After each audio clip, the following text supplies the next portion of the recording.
UP में एक जिला है आगरा। आगरा एक खास चीजों के लिए बहुत फेमस है, जो कि है ताजमहल। लेकिन हाल ही में ऐसा चर्चा आ रहा है कि आगरा एक और चीज के लिए बहुत जाना जा रहा है, जिसका नाम है सुरेंद्र शर्मा। अब आप लोग सोच रहे होंगे सुरेंद्र शर्मा कौन है। सुरेंद्र शर्मा की वाइफ है रूबी और उनके भाई है अनिल। सुरेंद्र शर्मा और रूबी के 2 बच्चे हैं। अब क्या हो जाता है, रूबी एक दिन जो सुरेंद्र शर्मा है उनके पति, उनके भाई के साथ अनिल के साथ पुलिस चौकी जाती है और जाके कंप्लेन लिखाती है कि मेरे जो पति है वो मिल नहीं रहे। तो पुलिस कंप्लेन लिखती है और उनसे पूछती है आखिर वो कहाँ गए थे, कहाँ जाते थे, क्या करते थे, ऐसा होता था। तो पुलिस सब लिख विख लेती है और उसके बाद जो 2 बच्ची होती है उनको वो अपनी माँ के घर भेज देती है, रूबी। और ये सिलसिला ऐसा चलता रहता है। वो 10 दिन में 15 दिन में पुलिस चौकी जाती है और चौकी में जाने के बाद पूछती है कि मेरे पति मिले कि नहीं मिले। और ये सिलसिला चलता रहा, करीबन 45 दिन तक इस तरीके से सिलसिला चला।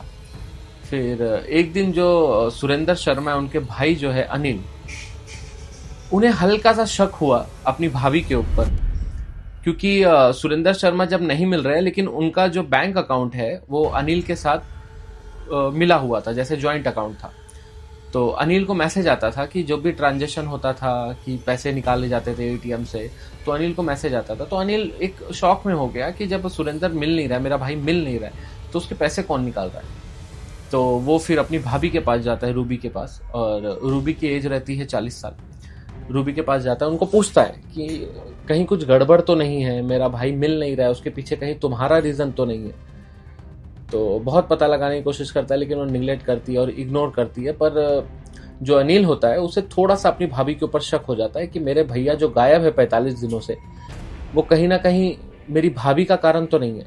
तो वो पुलिस चौकी जाते हैं, एक बार पुलिस को सारा बताते हैं, जो भी सीन है वो सब चीजें बताते हैं। तो पुलिस एक दिन घर पे आती है और जांच पड़ताल करते हैं, पूछ पूछ के जब मालूम पड़ता है, तो आखिरकार जब पुलिस पूरा घर चेक करती है, आप लोग भरोसा नहीं करोगे, पहले तो बेडरूम जाती है, हर जगह चेक करती है, पर कुछ मालूम नहीं पड़ता है। लेकिन जैसे ही वो बाथरूम की तरफ जाती है पुलिस, तो बाथरूम में कुछ अजीब चीज पुलिस को नजर आती है कि बाथरूम है जो उसका एक हिस्सा है वो उसे अभी जस्ट हाल ही में 15-20 दिन या फिर 1 महीने पहले रेनोवेट किया गया है, मतलब उसमें थोड़ा सा कुछ काम किया गया है। तो पुलिस को शक होता है और पुलिस एक काम करती है, 2 कर्मचारी लगा के उसको खोदना या तो फिर तोड़ने की कोशिश करती है।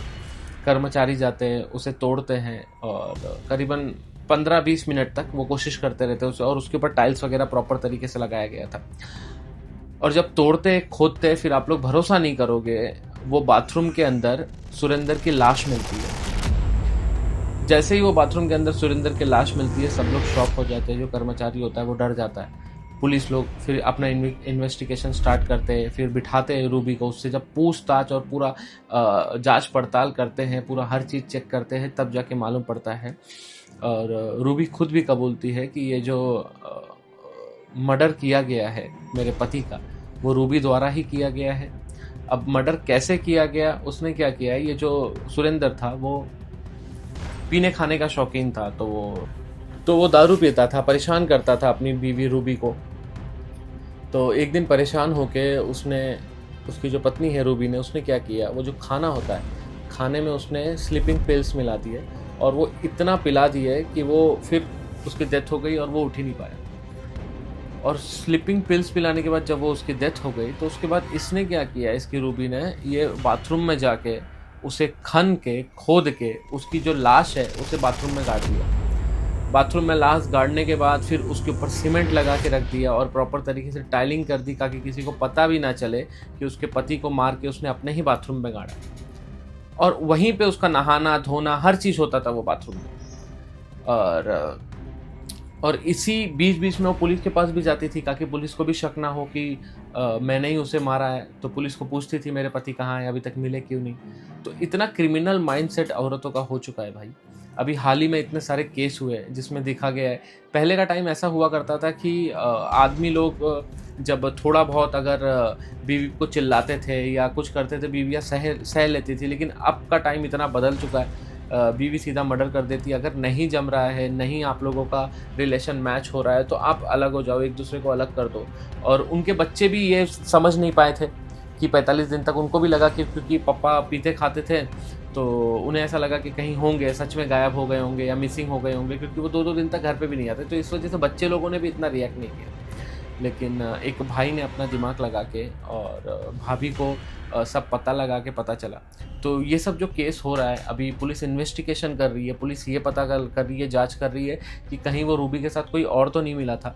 क्योंकि एक सिंगल औरत इतना सब कांड करना, किसी को मारना, वो बाथरूम तोड़ना, बाथरूम तोड़ के गाड़ना, और उसके बाद फिर उसको सीमेंटिंग करना, फिर टाइलिंग करना, तो ये सब एक अकेले का काम नहीं हो सकता। तो ये सारी चीज़ें जांच हो रही है, और जांच पड़ताल में देखो क्या निकलता है, वो तो आगे आप लोगों को पता ही चलेगा। लेकिन मेरे कहने का सिर्फ एक ही मतलब है कि पहले का टाइम बहुत अलग हुआ करता था, जब औरतें डरती थी, थोड़ा अपना रिलेशन बचाना चाहती थी। कितने पति होते थे, मारते थे, पीते थे, लेकिन फिर भी उनका रिलेशन चलता था। लेकिन अभी जैसे जैसे जितना आदमी गलत गलत चीज़ें सुन रहा है, जितना गलत गलत चीज़ें हो रहा है आजकल हर जगह पे, तो उससे औरतों को हिम्मत आ जा रही है। औरतों को कानून को हाथ में ले रही है, लेकिन ये करना बिल्कुल सही नहीं है। अगर आपका रिलेशन और आपकी कुछ चीज़ें अगर नहीं चल रही है, तो एक ही चीज़ है कि आप अलग हो जाओ, सेपरेट हो जाओ। किसी की जान लेना ये कोई उपाय नहीं है। और दिखने में आप लोग भी अगर फ़ोटोज़ वगैरह देखोगे, तो आप भी सोचोगे कि यार, कि कोई औरत इतना भी गिर सकती है और इतना भी गलत काम कर सकती है। तो मैं क्या ही बोलूँगा, बस यही बोलूँगा कि अगर किसी का रिलेशन में ऐसा कुछ दिक्कत हो रही है या ऐसा कुछ प्रॉब्लम हो रही है, तो आप लोग सेपरेट हो जाओ, अपने अपने फैमिली को बताओ कि नहीं चल रहा है। लेकिन किसी का जान लेके, अब जान लेने से क्या हुआ? अब आप भी तो नहीं बचोगे, आपको भी पुलिस के धक्के खाने पड़ेंगे, जेल होगा। अगर आप गिल्टी साबित होते हो, तो आपको फांसी की सज़ा मिल सकती है, या तो लाइफ टाइम प्रिजन में रहना पड़ेगा आपको। तो इससे क्या रिजल्ट मिला? कोई रिजल्ट निकला नहीं। एक एक आदमी की भी जान ले ली गई, और खुद भी आप फंस गए। जो दोनों बच्चे थे वो अब अनाथ हो जाएंगे, माँ बाप का प्यार नहीं मिलेगा। तो ये सारी चीज़ें करने से पहले 10 बार आदमी को सोचना चाहिए। और मैं तो क्या ही बोलूँगा, बस यही है, इसका जांच पड़ताल चल रहा है। पुलिस भी अभी इन्वेस्टिगेशन कर रही है, देख रही है, पता लगा रही है कि कहीं और तो इसके साथ कोई मिला नहीं है, कि कोई अलग एंगल तो नहीं है, कोई लव अफेयर तो नहीं है रूबी का। तो बस फिर आज की कहानी बस इतना ही है। और मैं कोशिश यही करता हूँ कि अपने तरीके से आप लोगों को हर चीज़ अच्छे से सर्च करके आप लोगों को एक्सप्लेन कर पाऊँ। और मैं मिलता हूँ आप लोगों को नेक्स्ट वीडियो में। बाकी आप लोगों की क्या राय है, आप लोग नीचे कमेंट करके बता देना। और इस वीडियो को मैं चाहता हूँ ज़्यादा से ज़्यादा शेयर करो, ताकि लोगों तक ये जानकारी पहुँचे, और कोई भी गलत काम उठाने जा रहा हो तो उसे ये पता चल जाए कि गलत काम उठाने से आपके साथ भी गलत होगा, कोई रिज़ल्ट नहीं निकलेगा ये सारी चीज़ों का। तो गलत काम ना करें, और जितना हो सकता है अपने परिवार को टाइम दें, जितना हो सकता है अपनी फैमिली के लिए टाइम निकालें। और जो भी नहीं सेटलमेंट हो रहा है, तो एक दूसरे को सेपरेट हो जाओ, कोर्ट से डिवोर्स का ऑर्डर ले लो, सेपरेट हो जाओ, अपनी अपनी ज़िंदगी जियो। लेकिन किसी को मारना कोई सलूशन नहीं है। मेरा तो यही कहना है। बाकी मैं मिलता हूँ आपको नेक्स्ट वीडियो में। Bye bye.